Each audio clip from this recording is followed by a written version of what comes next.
you have all kinds of shamanic practitioners all over the world.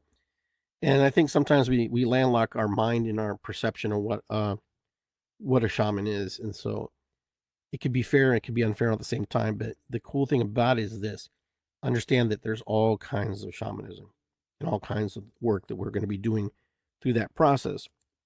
If you want more information about me, go to iggygarcia.com. You can see episodes, past shows that I've had. I got thousands of shows that I've done with other people, interviews. I have my own line, which is Iggy Garcia Live, which I just talk about these things. It's an open mic. Starting next month, I'm going to be actually interviewing more people, more practitioners in my community, outside of my community, and just kind of bring some leaders in to share some of the thoughts and ideas about this particular type of work. This particular type of work, for some people, can be scary. It can be kind of, hard to grasp, hard to understand. And, for a lot of people, when they come to a holistic healer, someone who works on healing energies and moving energy, it's it's the last straw for them. It's the last thing that they've tried everything, Western medicine, blah blah blah. But in the combination of the two, sometimes we can find some equilibrium, some balance, which creates harmony.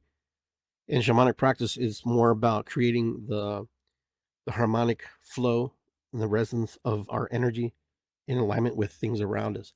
Balance, there's a catch 22 with balance because everybody has a different version and interpretation of what balance looks like and what balance does. Balance is like the scales for a lot of people. Balance can be, I'm over here, down here. In most people's eyes, they think that it has to be equal and equal, to each side. But the balance is different for everybody. So I tried to stay away from that word a little bit because it has a lot of heaviness and it has a lot of misconceptions of what we think we should have about ourselves. Because realistic, you know, nothing's perfect in this world. There's nothing that in our world is uniquely perfect. But here's the cool thing about it: there's perfection in the imperfection, as my teacher once told me. Because within that imperfection, there are perfections. There are things that create. There are things that open up doorways and stuff. So I find that very fascinating.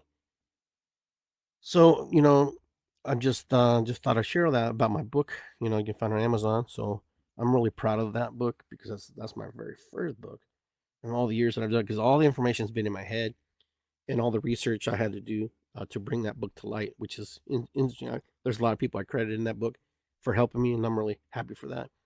I'm really excited for that.